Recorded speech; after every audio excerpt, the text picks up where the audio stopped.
तो आज हम डिस्कस करेंगे बायोमोलिक्यूल्स का एक इम्पॉर्टेंट पार्ट है कार्बोहाइड्रेट। हमें पता है ये बेसिक फूड ग्रुप है हमारे लिए इसकी इम्पोर्टेंस बहुत ज़्यादा होती है।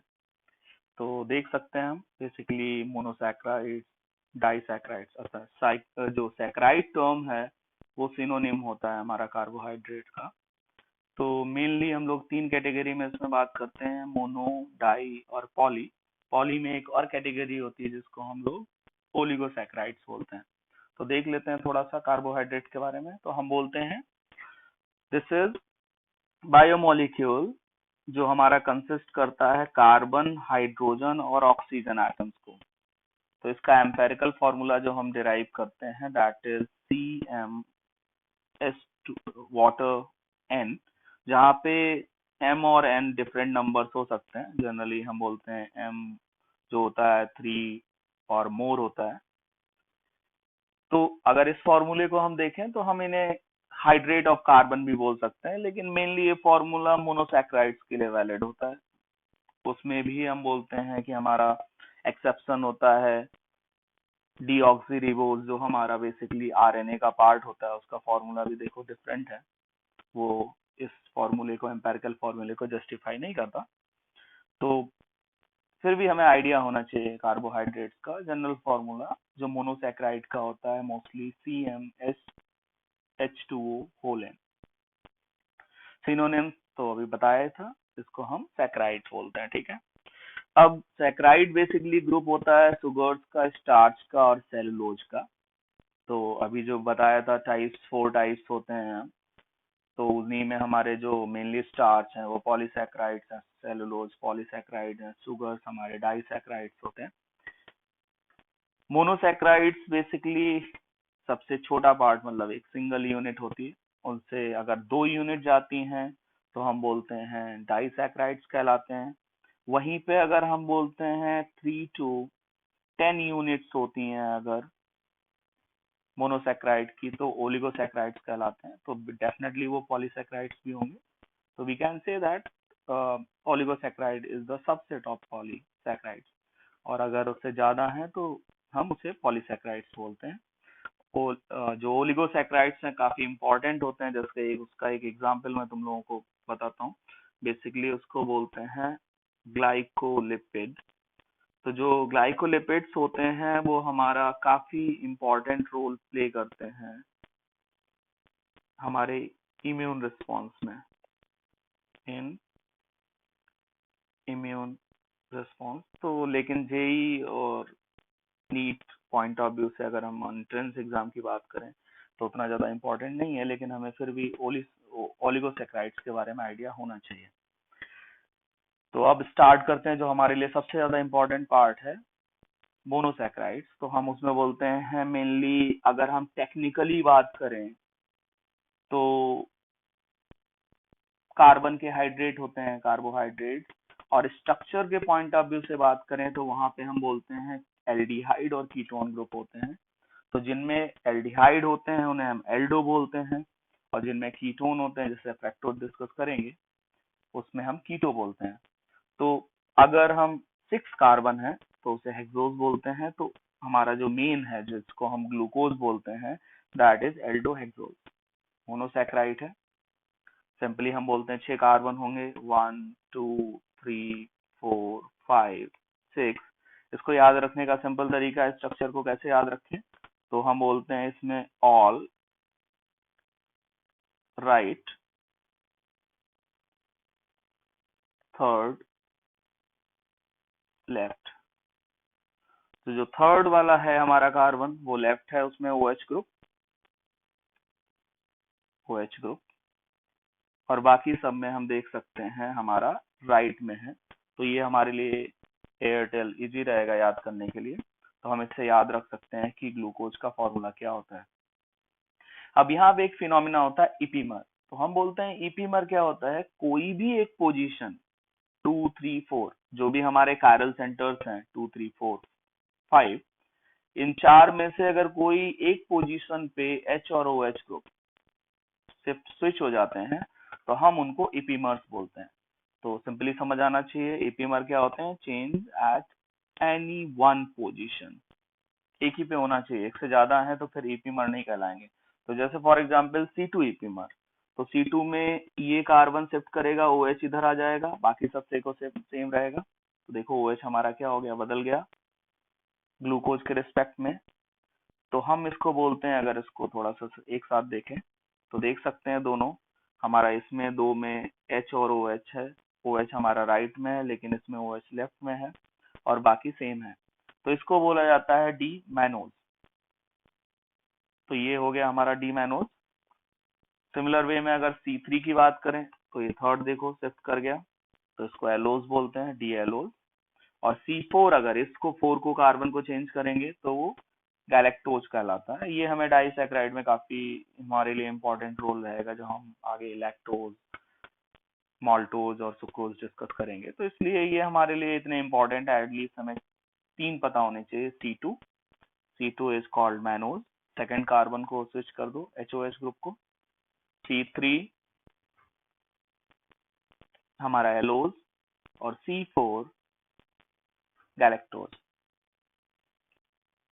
अब आगे देखते हैं इनका जो साइक्लिक स्ट्रक्चर। बेसिकली ये हम बात करते हैं तो ओपन स्ट्रक्चर में कम एग्जिस्ट करते हैं, बहुत कम इनका परसेंटेज रहता है। मेनली ये साइक्लिक फॉर्म में रहते हैं। तो साइक्लिक फॉर्म में समझने के लिए समझते हैं, जो कार्बोनिल ग्रुप होता है उसमें हम न्यूक्लियोफिलिक एडिशन करते हैं तो हम बोलते हैं वहां पे हेमी एसिटल का फॉर्मेशन होता है। तो अगर हम अपने ग्लूकोज की बात करें तो हम बोलेंगे ये हमारा कार्बन है, इसमें CHO ग्रुप था, और ये 6 मेंबर्ड रिंग ज्यादा स्टेबल होती है, तो हम बोलेंगे ये ऑक्सीजन हमारा अटैक कर जाएगा यहाँ पे।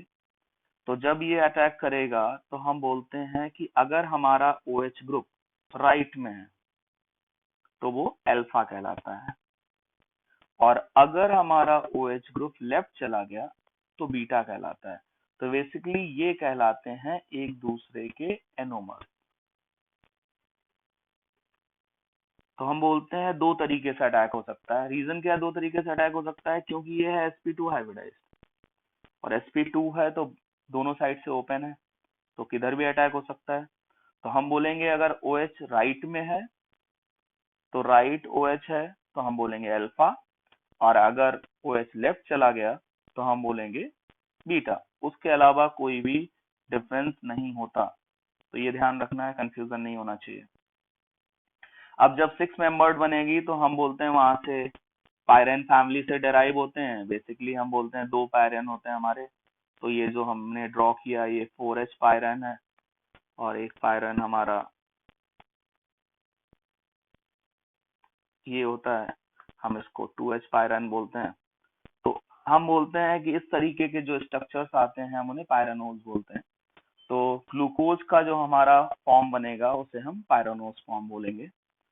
तो पायरेनोज फॉर्म की बात करें तो ये हम हावर्थ प्रोजेक्शन फॉर्मूला बोलते हैं। तो ये ड्रॉ करना इंपॉर्टेंट है, ये समझ आ गया तो काफी प्रॉब्लम सॉल्व हो जाएगी। तो हावर्थ में अगर हम बात करें तो सिंपल होता है, जो कार्बन हमारा क्लब हुआ था जिसने हेमी एसिटल बनाया था, और उससे जो नीचे CH2OH वाला था उसको 5th नंबर दे दिया, और स्टार्ट करते हैं जिस पे अटैक किया था वो 1 नंबर। तो 1 हो गया, 2 हो गया, 3 हो गया, 4 हो गया, और 5 हो गया, और 6 तो हमारा ऑक्सीजन हो गया। अब इंटरेस्टिंग क्या होता है कि अगर हमें अल्फा चाहिए, ये अगर अल्फा चाहिए तो देखो ये हमारा 1 हो गया, ये 2 हो गया, ये 3 हो गया, 4 हो गया,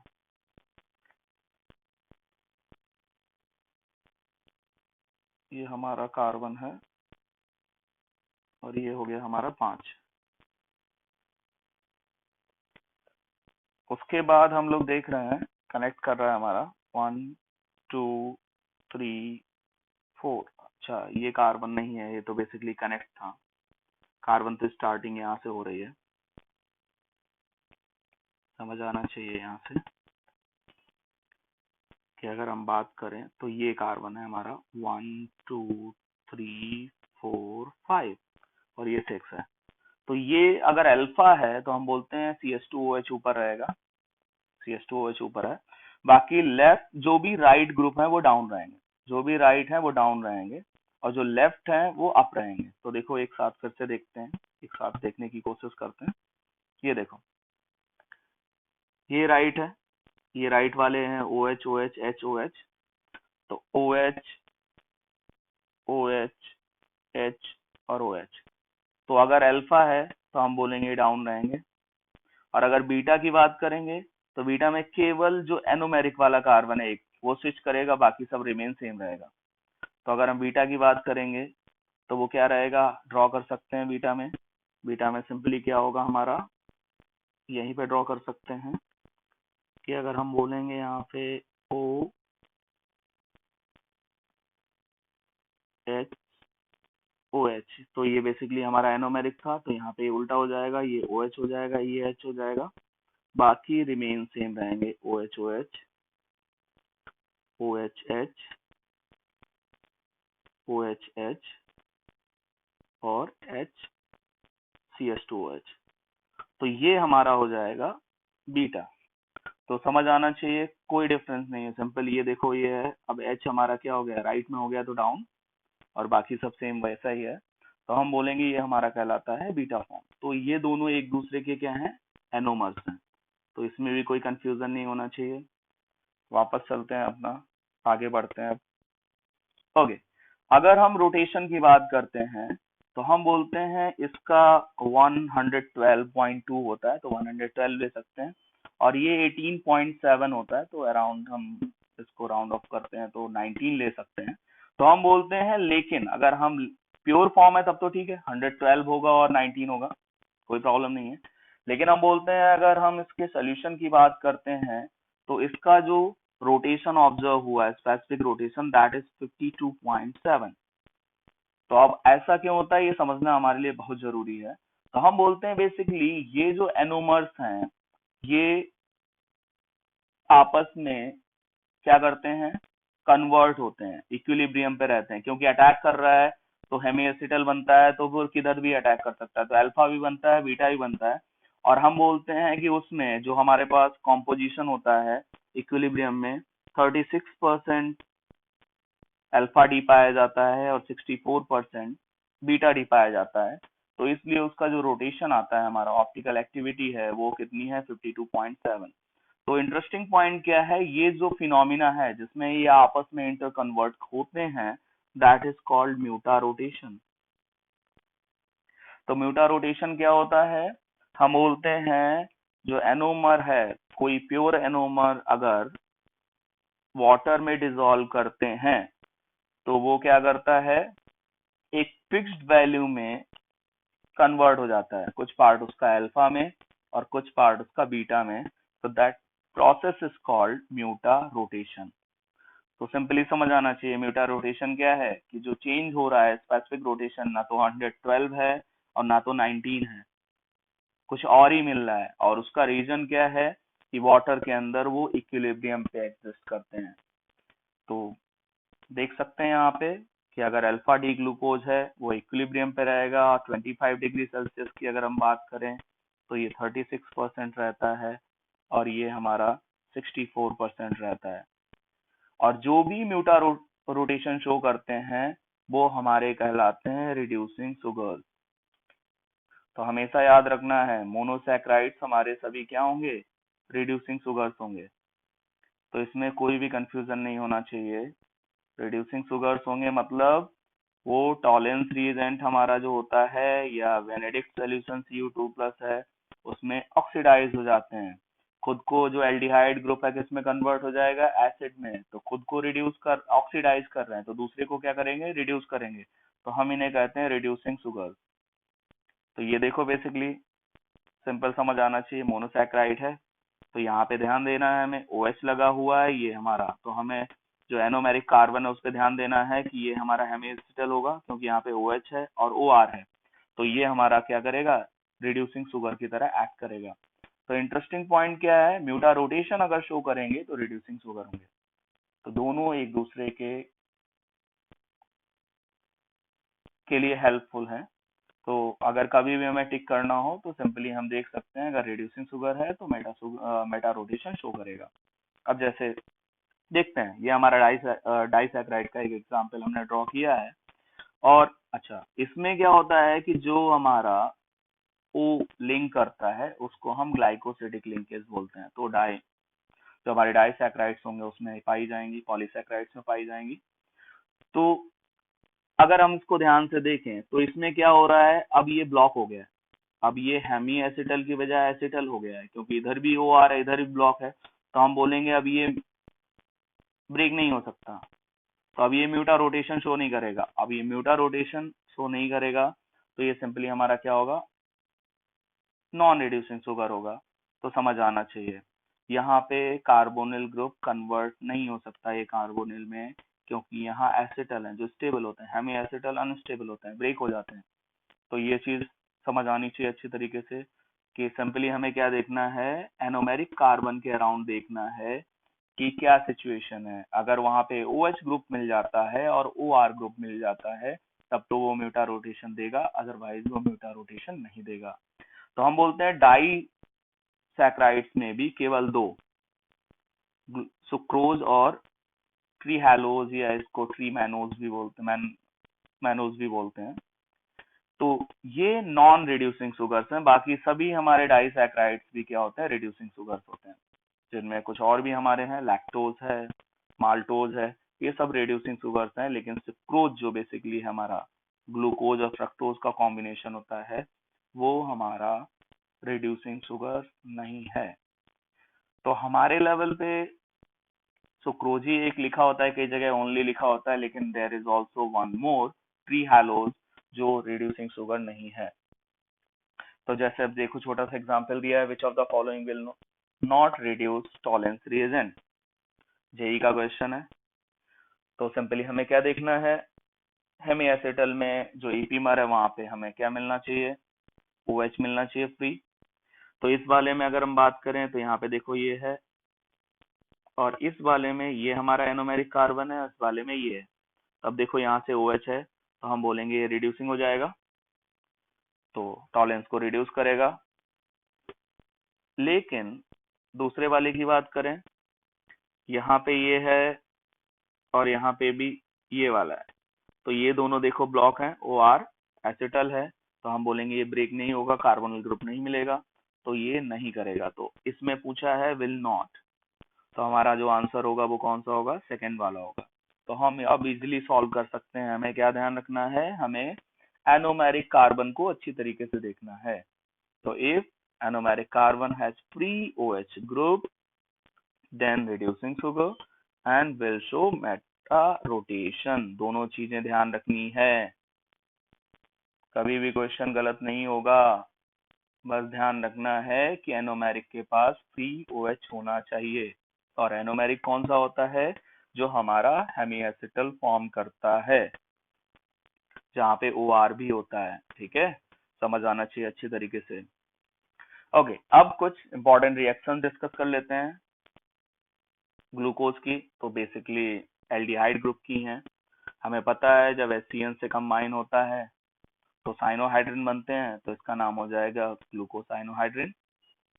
NH2OH के साथ ऑक्सीजन बनते हैं, सिंपली डबल बॉन्ड पे अटैक कर जाएगा NOH, तो इसका नाम होता है ग्लूकोऑक्सिम। ऑक्सीडेशन Br2H2O और टॉलेंस और वेनेडिक्ट, हम बोलते हैं सिंपली क्या हो जाएगा, CHO ऑक्सीडाइज हो जाएगा, तो इसको बोलते हैं gluconic acid. And that is the reaction जो डिफरेंशिएट करती है, ये वाली रिएक्शन डिफरेंशिएट करती है, आगे बताएंगे, फ्रक्टोज और ग्लूकोज में डिफरेंशिएट करने के लिए यूज होती है। तो यहाँ से हम डिफरेंशिएट कर सकते हैं कि वो ग्लूकोज है या फ्रक्टोज है। तो फिलहाल अभी समझ आना चाहिए, ऑक्सीडाइज हुआ है माइल्ड ऑक्सीडाइजिंग ग्लूकोनिक, लेकिन अगर स्ट्रॉन्ग ऑक्सीडाइजिंग HNO3 यूज करोगे तो दोनों COH में कन्वर्ट हो जाएंगे, सैक्रिक एसिड या ग्लूकोरिक एसिड फॉर्म हो जाएगा। तो ये ऑक्सीडेशन हो गया। रिडक्शन भी कर लेते हैं। रिडक्शन दो तरीके से करते हैं, अगर हमने रेड फास्फोरस की प्रेजेंस में HI से किया तो हमें पता है हेक्सेन में कन्वर्ट हो जाएगा, क्योंकि उसमें वहां पे हमारा क्या हो जाते हैं, जो भी ग्रुप हैं एल्डिहाइड, एसिड, एल्कोहल, वो सभी हाइड्रोजन में कन्वर्ट हो जाते हैं, एल्केन मिल जाएगा हमें। लेकिन अगर हम निकल के प्रेजेंस में करते हैं तो हमें वहां पे सिंपली क्या मिलेगा, जो CHO ग्रुप है that will convert into CH2OH। तो काफी दोनों इम्पोर्टेंट हैं, खास तौर से इसका जो नाम है सार्बिटॉल, ग्लूकीटॉल भी बोलते हैं, लेकिन सार्बिटॉल ज्यादा फेमस है, पता होना चाहिए हमें। तो ये काफी इम्पोर्टेंट पार्ट था। तो यहाँ तक हम आज डिस्कस करते हैं। नेक्स्ट डिस्कशन में हम फ्रक्टोज और डाइसैक्राइड्स के बारे में डिस्कस करेंगे। Thank you.